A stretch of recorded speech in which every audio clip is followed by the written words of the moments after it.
ጤና ይስጥልን ክብራትና ክብራን እንደምን አላችሁ? የዓለም እግር ኳስ ዋንጫ እንደቀጠለ ነው። ትናንትና የተደረጉ ጨዋታዎችን በስፋት እንመለከታለን። ዛሬም በዓለም ዋንጫ ላይ የሚጠበቁ መርሃ ግብሮች አሉ። ብሔራዊ ቡድኖቹን በተመለከተ ጥቂት ነጥቦችን እናነሳለን። የስዊድን ብሔራዊ ቡድን ላይ የተመለከትናቸው ጉዳዮች አሉ። ኮት ዲቯር ያደረገችው ጨዋታ ላይ አመድ ዲያሎ ግብ አስቆጥሯል። ሌሎችም ዛሬ በጣም ተጠባቂ ጨዋታዎች አሉ። ስፔን ከኬፕ ቨርድ ስለስንት ይጠናቀቃል?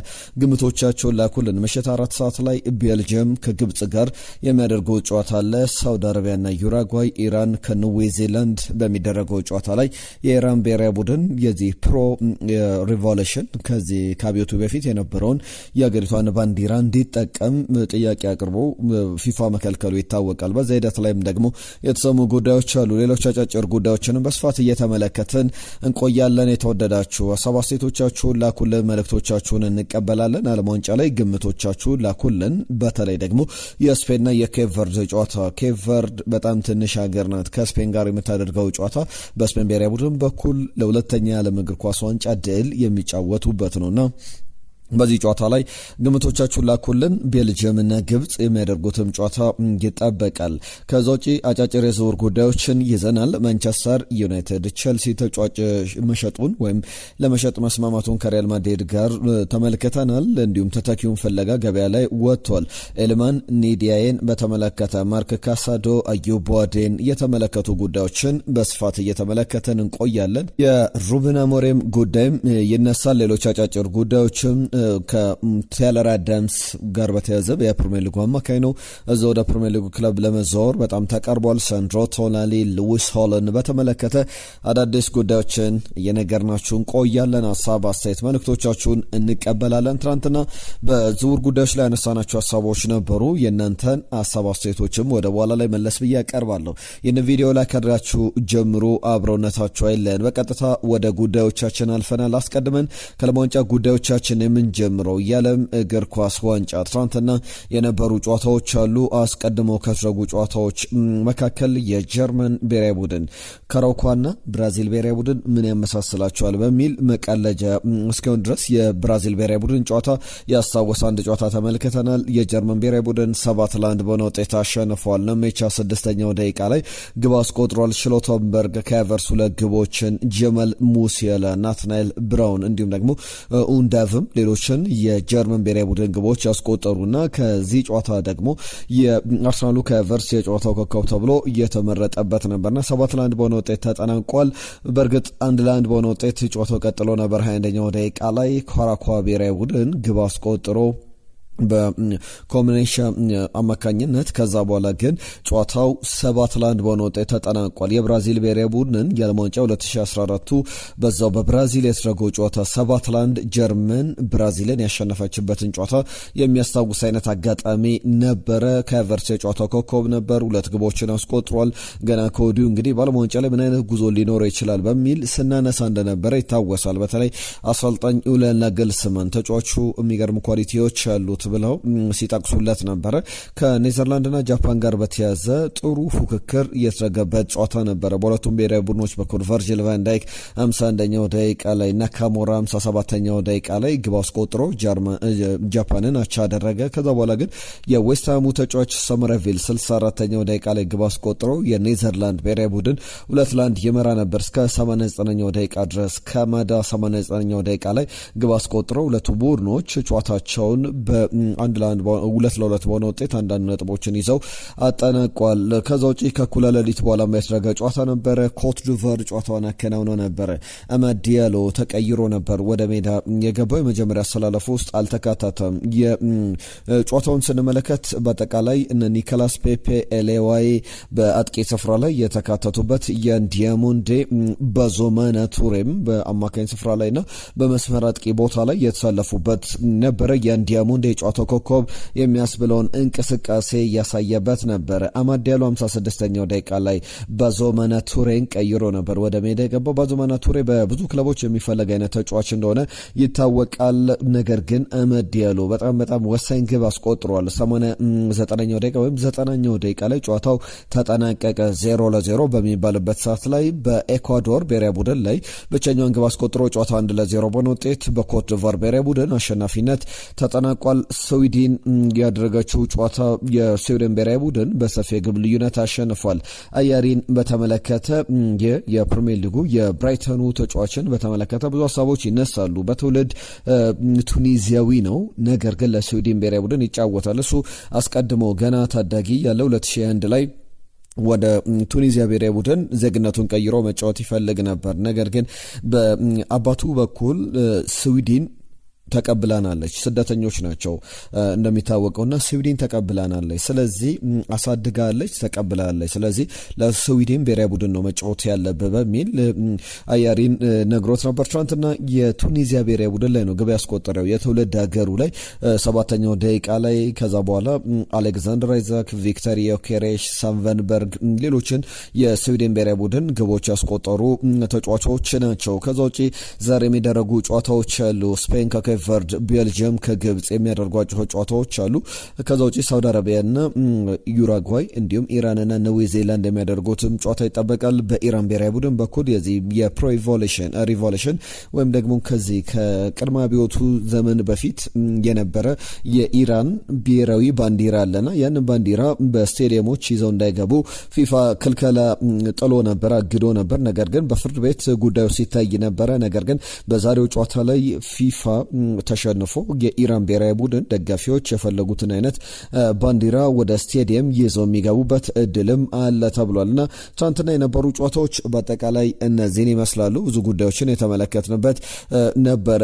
የዝውውር ጉዳዮችን በስፋት እንመልከት። ትናንትና የማርክ ኮኮሪያ ድርድር ሲደረግ ነበር። ትናንት በሰራነው ቪዲዮ ላይ ማርክ ኮኮሪያ ላይቀጥል ይችላል፣ ነገር ግን አንዳንድ ተጫዋቾችን ጠይቄ የአሰልጣኝ ቻቪ አሎንሶ ቡድን በጣም ኢንተረስቲንግ የሚያደርግ አይነት ቡድን እየተገነባ ነው የሚል ሀሳቡን ሲሰነዝር ነበረ። ሪያል ማድሪድ ከዚህ በፊት በርናንዶ ሲልቫን እንዲሁም ደግሞ በተከላካይ ቦታ ላይ ኢብራሂማ ኮናቴን እንዲሁም የደንዝል ዳምፍሬንስን ዝውውር አጠናቆ ነበር። 4ኛው ተጫዋች ሆኗል። ማርክ ኮኮሪያ በ50 ሚሊዮን ዩሮ የመጀመሪያ ክፍያ 55 ሚሊዮን ዩሮ፣ ከዛ በተጨማሪ በአዶንስ 5 ሚሊዮን ዩሮ፣ አጠቃላይ በ60 ሚሊዮን ዩሮ አዲሱ የሪያል ማድሪድ ተጫዋች ለመሆን በግራ መስመር ቦታ ላይ ሪያል ማድሪድን ለመወከል ስምነት ላይ ደርሷል። ለሌሎች ክለቦች ደግሞ የሪያል ማድሪድ የሱን ማስፈረም እድሎችን ይዞ የሚመጣን የሚሆነው በግራ መስመር ቦታ ላይ ያሉ ተጫዋቾች አሉ ከክለቡ ጋር ሊለያዩ ይችላሉ ተብሎ የሚጠበቁ።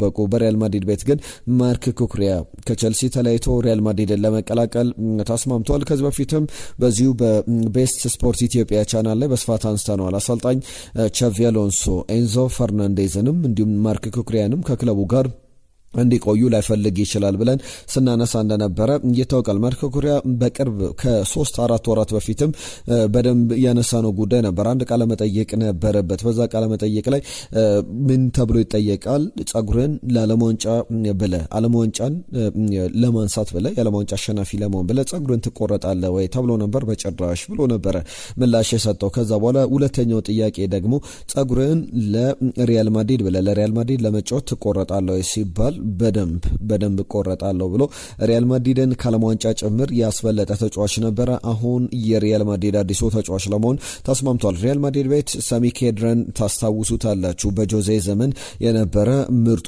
ጀርመናዊ አማካኝ ስፍራ ተጫዋች ነው። ከ2010 እስከ 2013 በጋራ ሰርቷል። አሁን 39 ዓመቱ ላይ ይገኛል። ከጆዜ ጋር በባክሩም ስታፍ ወይም ደግሞ የአሰልጣኝ ቡድን አባላት መካከል አንዱ ሆኖ ወደ ሪያል ማድሪድ ለመቀላቀል ስለመቃረቡ የሚያሳዩ ዘገባዎችን በሳሚ ኬድራ በኩል ተመልክተናል። አነጋጋሪ ጉዳይ ሊመስል ይችላል። በጣም የሚነሱ ዝርዝር ጉዳዮች አሉት። ከማንቸስተር ሲቲ ጋር በተያዘ አንደኛው ማርክ ኮኮሪያን ይፈልጋል፣ ሌላኛው ማሎጉስቶን ይፈልጋል ከቸልሲ ተብሎ ሲነሳ ነበር። ምናልባት ማሎጉስቶ ላይ ዝውውሩ ማጠናቀቅ የሚችል ከሆነ እንመለከተዋለን።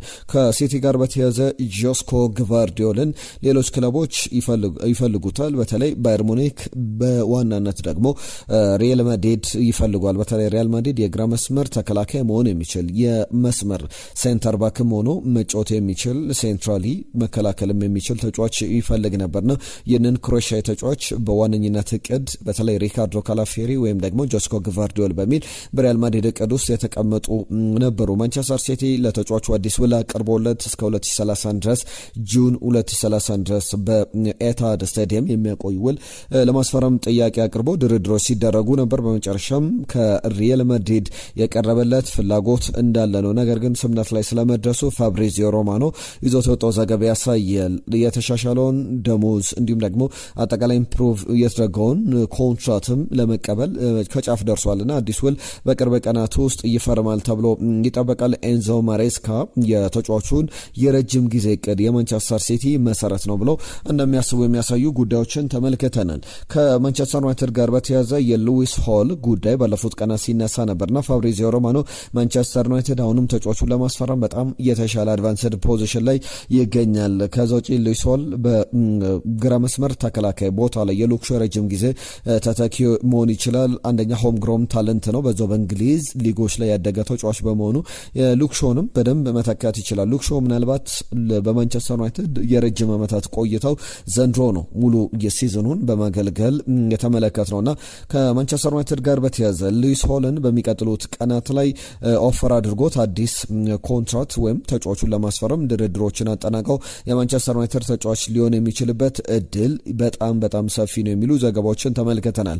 የሳንድሮ ቶናሊ ጉዳይ ይነሳል። በተለይ ማንቸስተር ዩናይትድ ከኤልያት አንደርሰን ዝውውር ራሱን አርቋል። ምክንያቱም ደግሞ ከዚህ በፊትም በተደጋጋሚ ጠቅሰኗል። ኤልያት አንደርሰን ማለት በማንቸስተር ዩናይትድ ብቻ አይደለም በብዙ ክለቦች ይፈለጋል። ነገር ግን ማንቸስተር ዩናይትድ ለተጫዋቹ ያን ያክል ትልቅ ገንዘብ ከ80 ሚሊዮን ፓውንድ በላይ መክፈል አይፈልግም። በዛ ሂደት ደግሞ ከማቴዎስ ፈርናንዴዝ ጋር ወኪሎችንም በማነጋገር ጭምር ትናንትና ሰፊ ዘገባ ሰርተንበት ነበር። ማቴዎስ ፈርናንዴዝ ወጣት የፕሪሚየር ሊግ ኤክስፒሪየንስ ያለው ከዛ በተጨማሪ ለ10-11 ዓመታት ማንቸስተር ዩናይትድን ያገለግላል ተብሎ የሚታመንበት አይነት ተጫዋች እንደሆነ ይታወቃልና ፎርማል አፕሮቾች በክለቡ በኩል እየተደረጉ ይገኛሉ ተብሎ ነበርና እንደ ማቴዎስ ፈርናንዴዝ ሁሉ የሳንድሮ ቶናሊ ስም ከማንቸስተር ዩናይትድ ጋር ስሙ ሲያዝ እንደነበረ ይታወቃል። ማንቸስተር ዩናይትድ ለኒውካስል ዩናይትድ 120 ሚሊዮን ፓውንድ ወይም 130 ሚሊዮን ፓውንድ ሁለቱንም ተጫዋቾች ሳንድሮ ቶናሊንም ጣሊያናዊውን ተጫዋች እንግሊዛዊውንም የመስመር ተከላካይ ሉዊስ ሆልን ለማስፈረም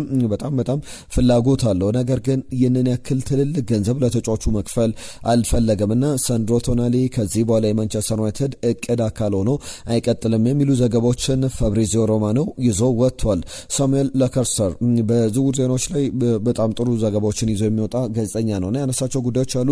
ከማድሪድ ጋር በተያያዘ በማቴዎስ ፈርናንዴዝ ጉዳይ ላይ ተሳትፎ እያደረገ አይደለም። ፓሪስ ሰን ጀርመን ግን ፍላጎት አለው። ማንቸስተር ዩናይትድ በጣም አድቫንስድ ደረጃ ላይ ይገኛልና በተሻለ ዝውውሩን ለማጠናቀቅ እድሎች ካሏቸው ክለቦች መካከል አንዱ ነው የሚሉ ሀሳቦችም ወጥቷል። የማንቸስተር ዩናይትድን ጉዳዮች መለስ ብዬ ያነሳለሁ። ከአዩብ ቡዋዴ ጋር በተያያዘ የ18 ዓመቱ የሞሮኮ ተጫዋች ብራዚላዊው ለሞሮኮ የሚጫወት አማካይ እስኪባል ድረስ በተለይ ደግሞ አንዳንዶች የተጫዋቹን እንቅስቃሴ የፕራይም ቪዬራ ፓትሪክ ቪዬራ እንዲሁም ደግሞ የአቡዲያቢ የአርሰናል ተጫዋቾች ቁመታቸውንም አጫወታቸውንም ይህን እሱን አካሄድ የሚመስል ተጫዋች ነው ብለው ይገልጹታል። ከአዩብ ቡዋዴ ጋር በተያያዘ ግን ለአርሰናል መልካም ዜና የለም። በተለይ ዓለም ዋንጫ ማለት ለተጫዋቾች ራሳቸውን ለገበያ የሚያቀርቡበት በደንብ ጥሩ የሚጫወቱበት እንደሆነ ይታወቃልና አዩብ ቡዋዴ እንደ ኒኮላስ ሺራ ዘገባ ከሆነ የአርሰናል ፍላጎት አለ። ነገር ግን ከአርሰናልም በበለጠ ወይም አርሰናልን ለመፎካከር በቀረቡ ስሞች መካከል ፓሪስ ሰን ጀርመን፣ ባየር ሙኒክ የተጫዋቹን ፍላጎት የተጫዋቹን ዝውውር ለማጠናቀቅ ከሊል እስከ 75 ሚሊዮን ዩሮ አሁን ከፍ ብሏል። አስቀድሞ 70 ሚሊዮን ዩሮ የሚገመት ተጫዋች ነበረ። 18 ዓመቱ ላይ ይገኛል። በሊገ በፈረንሳይ በሊል ያሳለፈውን የውድድር ዘመን ተመልክተናል። በብራዚል ብሔራዊ ቡድን በኩል የአትላስ ላይኖች የአትላስ አንበሶች ከብራዚል ብሔራዊ ቡድን ጋር ባደረጉ ጨዋታ ላይ ምን ያክል ድንቅ ተጫዋች እንደሆነ በዘመናዊ እግር ኳስ ላይ የሚፈለጉ አይነት ኳሊቲዎች እንዳሉት ያሳየ ተጫዋች ነበረና እንደ ኪከር ዘገባም ሌሎችም ክለቦች በተጫዋቹ ላይ ጨረታ ባይዲንጓር ውስጥ ሊገቡ እንደሚችሉ የሚያሳዩ ዘገባዎችን ተመልክተናል። ከኤልማኒዳዬ ጋር በተያያዘ የአርሰናል ፍላጎት ጠንከር ብሎ እየመጣ ይገኛል። አርሰናል ተጫዋቹን አንደኛ ፕሪሚየር ሊግ ልምድ ያለው ፕሪሚየር ሊግ ላይ የተጫወተ ተጫዋች ነውና ተጫዋቹን ለማስፈረም ፍላጎት እንዳለው የሚያሳዩ ዘገባዎችን በስፋት እየተመለከትን እንገኛለን። ኤልማኒዳዬ አዲሱ የአርሰናል ተጫዋች፣ የማንቸስተር ሲቲ ተጫዋች፣ የማንቸስተር ዩናይትድ ተጫዋች ወዴት ሊሄድ ይችላል? 26 ዓመቱ ላይ ይገኛል። እንደ ዴይሊ ሜል ዘገባ ከሆነ ኒውካስል ዩናይትድ የሚጠይቀው ጥያቄ አለ። እነዚህ ክለቦች ደግሞ እስከ 50 ሚሊዮን ፓውንድ ድረስ ለኤልማኒዳዬ ለሴኔጋላዊው የ26 ዓመት ተጫዋች ለመክፈል ፍላጎት አላቸው የሚሉ ዘገባዎችን እየተመለከትን እንገኛለን። ኤበሬቼ ኤዜ ከቻምፒየንስ ከዛ የፓሪስ ሰን ዠርመንና አርሰናል ፍጻሜ በኋላ በተለይ ፍጹም ቅጣት ምቱን የሳተበት መንገድ ብዙዎችን ያስቆጨ ነበርና አሁን በዓለም ዋንጫ ላይ በተለይ ደግሞ ዓለም ዋንጫ ላይ በሚኖሩ ጨዋታዎች ላይ ፍጹም ቅጣት ምት የመምታት እድል የመለያ ምቶች ላይ እንግሊዝ ብሔራዊ ቡድን ቢደርስ ትመታለህ ተብሎ ተጠይቆ ነበር። ዋይኖት ብሏል። ለምን አልመታም የሚል ሀሳቡን አንስቷል። ሁሉም ትልልቅ ተጫዋቾችን ተመልከቱ ፍጹም ቅጣት ምቶችን ስተዋል። እንደዚህ አይነት ኤክስፔሪንሶች አሏቸውና እኔ ከዛ ፍጹም ቅጣት ምት እማርበታለሁ። እንደዚህ አይነት ነገር ፈጽሞ ዳግም ይፈጠራል ብዬ አላስብም፣ ተስፋ አደርጋለሁ። ነገር ግን ፍጹም ቅጣት ምት የሚመታ ከሆነ ዳግም እመታለሁ የሚል አነጋጋሪ አስተያየት ሰጥቷል። እናንተስ ምን ትላላችሁ? ከኤቤሬቺዜ ጋር በተያዘ ምናልባት ስለ ፍጹም ቅጣት ምቱ ለመጀመሪያ ጊዜ ነው ሀሳብ ሲሰጥ የተመለከት ነው። ከዛ ውጪ ያሉ ጉዳዮችም አሉ። ከአርሰናል ጉዳዮች ወጣ ብለን የአርሰናልን መረጃ እንመለስበታለን። የማንቸስተር ዩናይትድ ጉዳይ ይነሳል። ከዩናይትድ ጋር በተያዘ ታይለር አዳምስ የቦርመዙ የአማካኝ ስፍራ ተጫዋች ለዩናይትድ አንደኛ በዋጋ ሁለተኛ በፕሪሚየር ሊግ ልምድ ያለው ተጫዋች ነውና እነዚህን አማራጮች የያዘ እንደ ባካፕ ኦፕሽን ተይዞ ሲነገርለት የነበረ ዝውውር ነውና ማንቸስተር ዩናይትድ አሁን እንቅስቃሴ ጀምሯል። ተጫዋቹን ከቦርመዝ ጋር ተደራድሮ ለማስፈረም ከሌሎች አማራጮች አንጻር 80 ሚሊዮን ፓውንድ፣ 100 ሚሊዮን ፓውንድ፣ 120 ሚሊዮን ፓውንድ የሚጠራባቸው ተጫዋቾች አሉ። ማቲያስ ፈርናንዴስ 80 ሚሊዮን ፓውንድ፣ እንዲሁም ደግሞ ሌላኛው አማካኝ ሰንድሮ ቶናሊ 100 ሚሊዮን ፓውንድ፣ 120 ሚሊዮን ፓውንድ በላይ ደግሞ ፈልጋለሁ ይላል ኖቲንጋም ፎረስት ለኤሊዮት አንደርሰን። በእነዚህ ተጫዋቾች የታጠረው ዩናይትድ እቅዶቹን ወደ ታይለር አዳምስ ማዞሩን የሚያሳዩ ዘገባዎችን ትናንትና ተመልክተናል። ምን ያክል ይሳካለታል፣ ድርድሮች ውስጥ እንዴት ይሄዳሉ የሚለው ሌላኛው ጉዳይ ነው። ኮቢ ሜኖ በቀጣይ ውድድር ዘመን ለማንቸስተር ዩናይትድ በ2026/27 የውድድር ዘመን ማንን ትጠብቃለህ ተብሎ ተጠይቆ ነበር። እስቲ ለሚቀጥለው የውድድር ዘመን ፓትሪክ ዶርጉን በደንብ ተመልከቱትና እሱ ይመስለኛል ይላልና ከሌሎች የተሻለ ደረጃ ላይ ተገኝቶ የምመለከተው ይመስለኛል። በልምድ ላይ የሚሰራቸው ነገሮች እንዴት ራሱን እያሻሻለ እንዳለ ራሱን እየገፋ እንዳለ የሚያሳዩ ነገሮች አሉ ብሏል። ኤደርሰንን በተመለከተ የማንቸስተር ዩናይትድ ደጋፊዎች ጥያቄ ካላችሁ የኤደርሰንን ዝውውር በተመለከተ ሜዲካል የሕክምና ምርመራውን በኒውዮርክ ትናንትና ማድረግ ጀምሯልና የማንቸስተር ዩናይትድ ይፋዊ የሕክምና ምርመራውን ካጠናቀቀ በኋላ የተጫዋቹን ጉዳይ ይፋ ያደርጋል ተብሎ ይጠበቃል። በተለይ ብራዚል ብሔራዊ ቡድን የመጀመሪያ ጨዋታውን ባለዓለም ዋንጫው ካከናወነ በኋላ የኤደርሰን ጉዳይ በስፋት ሲነሳ ነበረ። መቼ ነው ዝውውሩን የሚያጠናቅቀው ሲባል ነበር። የሕክምና ምርመራውን ኒውዮርክ ሲቲ ላይ ከዚህ በፊት ለምሳሌ ረጅም ሰዓታት የፈጀ ሕክምና ምርመራ የቼልሲው ፎፋናን በተመለከተ ተመልክተን እናውቃለንና አሁን ተራው የዚህ ተጫዋች ይመስላል። ከሩበን አሞሪም ጋር በተያያዘ የኤሲ ሚላንን ኃላፊነት ለመቀበል በቃል ደረጃ ስምምነት ላይ ስለመድረሳቸው የሚያሳዩ ዘገባዎችን በስፋት ተመልክተናል። ዩናይትድ ማርክ ካሳዶን ከባርሰሎና በውሰት ውል በአማራጭነትም ደግሞ በተጫዋቹን አነስ ባለ ክፍያ ማስፈረም የሚችልበት እድል አለ። ተጫዋቹም በብዙ ክለቦች ይፈለጋል። በባርሰሎና ግን በቋሚነት መልቀቅ አይፈልግም። ቁጭት አለበት፣ ራሱን ማሳየት ይፈልጋልና ያንን እነ ሳውዲ ፕሮ ሊግ ክለቦችም ፍላጎት አላቸው። ቸልሲን በተመለከተ የዚህ የማርክ ኩኩሪያን ተተኪ ለማግኘት በተለይ አሰልጣኝ ቻቪ አሎንሶ በሌቨርኩሰን ያሰለጠኑት ሌቨርኩሰን ያለ ሽንፈት ሊጉን ሲያሸንፍ ቡንደስሊጋውን አንድ ላይ የቡድኑ ቁልፍ ተጫዋች የነበረው አሌያንድሮ ግሪማልዶን በተመለከተ ወደ ቸልሲ የማርክ ኩኩሪያ ተተኪ ሆነው ሊመጣ ይችላል ተብሎ ለ12 ወራት ብቻ ቀሪ ኮንትራት እንዳሉት የሚያሳዩ ዘገባዎች አሉ። ከአርሰናል ጋር በተያያዘ በጣም የሚያስቆጭ ነገር እየተመለከተን እንገኛለን። የብሬንትፎርድ እጅ እየገባበት ይገኛል። በአርሰናል ዝውውር ላይ ጀርሚ ሞንጋን እስካሁን አርሰናል ማጠናቀቅ አልቻለምና ኬዝ አንድሪውስ የብሬንትፎርዱ አሰልጣኝ ተጫዋቹን ለማሳመን ጥረት እያደረጉ ይገኛሉ። ዋነኛ ሀሳባቸው ደግሞ ተጫዋቹን ለማስፈረም አርሰናል ብትሄድ ተገቢውን የመጫወቻ ጊዜ አታገኝም፣ እኛ ግን ተገቢውን የመጫወቻ ጊዜ በደንብ ኦፈር እናድርግ ወደ ብሬንትፎርድና በሚል ድርድሮች እንደጦፉ ይገኛሉ። አርሰናል ፐርሰናሊ ስምምነት ላይ ደርሶ ነበር። እስካሁን ግን ለምን ዝውውሩን አላጠናቀቅም የሚለው በጣም ትልቅ ጥያቄ የፈጠረ ጉዳይ ሆኗል። ከፔድሮ ፖሮ ጋር በተያዘ በብዙ ክለቦች ሲፈለግ ነበር። ሪያል ማድሪድ ሲባል ነበር። በተለይ ማንቸስተር ሲቲም የተጫዋቹ ፈላጊ ነበር። የቀድሞ የማንቸስተር ሲቲ ተጫዋች እንደሆነ ይታወቃል። ወደ ስፖርቲንግ ሊዝበን ከመሄዱ በፊት እስከ 2031 ድረስ አዲስ ውል ቀርቦለት ፈርሟል። 2032 ድረስ ደግሞ ተጨማሪ አንድ ዓመት ክለቡ ቶትናም የተጫዋቹን ቆይታ የማራዘም መብት እንዳለው የሚያሳዩ ዘገባዎችን ተመልክተናል። ትናንትና የእናንተ መልእክቶች መጥተውልናል። አላዛር ሙልጌታ በዋዲን ባለማንጫ ጥሩ ፐርፎርም አድርጎ ዋጋ እንዳይጨምር እንዳይጨምሩብን ፈርቼ ነበረ የሚቀር አይመስለኝም ብሏል። ሰላም ምርጦች እንዴት ናችሁ ያለን አየነው ሙሉዓለም ነው። እኔ ከጥር ጀምሮ ደጋግሜ ኮሜንት አድርጌ ነበር ብሏል። በትክክል በየጊዜው የአዩብ ቡአዴን ዝውውር አርሰናል ቢያጠናቅቅ ብሎ ሀሳቦችን ሲያቀርብልን ነበረ አየነው ሙሉዓለም ቡአዴን ክሪስቶስ ዚሎስን በተመለከተ እንዲያስፈርሙ አሁን ግን ባንድ ቡአዴን በውድ ዋጋ ከሌሎች ክለቦች ጋር ተጫርቶ ሊያስፈርም ነው። በጥር የዝውውር መስኮት በቀላል ዋጋ ሊመጣ ይችል ነበር እኮ የሚል ሀሳቡን ልኮልናል። አህመዲን የጻፈልን መልእክት አለ። ሰላም ማዶኬ አርሰናል ቢሸጠው ይሻላል። ኑዋኔሪ ቆይቶ ማዶኬ መሸጥ ነው ያለበት፣ ምንም የማያዋጣ ተጫዋች ነው የሚል ሀሳቡን ልኮልናል። ሰላም ቤስቶች እንዴት ናችሁ ያለን እንዳላይ ከደብረ ዘይት ነው። የኔው ማንቸስተር ዩናይትድ ከባርኮላ ይልቅ በፕሪሚየር ሊጉ ልምድ ያለው ተጫዋች ቢያመጡ ባይነኝ። ማቲያስ ፈርናንዴዝ በእርግጠኝነት ይመጣል። ለኔ ግን ቢሳካ የማስበው የቶናሌ ዝውውር ነበር ምርጬ። ኪሚንጃም ከመምጣታቸው በፊት ማንቸስተር ዩናይትዶች የግራና የቀኝ ፉልባክ ቦታ ላይ ተጫዋቾች ያስፈልጋቸዋል ብሏል። ከሊቨርፑል ሲቲ በዝውውሩ ላይ እንግዲህ ዝም ብለው ፈዘዝ ያሉ ይመስላል የሚል ሀሳቡ ልኮልና አርሰናል የግድ ሞርጋን ሮጀርስን ማስፈረም ይኖርበታል። በሚቀጥለው ዓመት እንደ ባለፈው ዓመት በዛ ስኳድና በዛ አይነት የጨዋታ ስታይል እመኑኝ አይሳካላቸውም። አብዛኞቹ ክለቦች ራሳቸውን ያጠናክራሉ ብሏል። አህመድ ከጅቡቲ ቡአዴ በጣም ምርጥ ታዳጊ ነው። ለሊጉ ይመጥናል አይመጥንም በሂደት የሚታይ ቢሆንም አርሰናል ቢያስፈርመው አሪፍ ነው፣ ግን ዋጋው መናሩ አይቀርም። በተረፈ በመክፈቻው ጨዋታ ላይ በአፍሪካውያን በኩል በደቡብ አፍሪካ ላይ ያሳዩ ተቃውሞ በጣም ደስ ብሎኛል ብሎናል። ነጅብ ሰንገሮ ከኬንያ ናይሮቢ የጻፈልን መልእክት አለ። የቼልሲ የኩኩሪያ እልዋ ያበቃ ይመስላል ብሏል። መግቢያችን ላይ በስፋት አንስተኗል። በአነሳናቸው ጉዳዮች ላይ መልእክቶቻችሁን እንቀበላለን። ዝርዝር ጉዳዮችን ላኩልን። የተወደዳችሁ ስፖርታዊ ጉዳዮቻችን እዚህ ላይ አብቅተዋል። ይህንን ቪዲዮ ላይክ፣ ሼር፣ ሰብስክራይብ አድርጉ። ቤተሰብነታችሁን አሳዩን። የዛሬን እዚህ ላይ ያበቃን። ጤና ይስጥልን።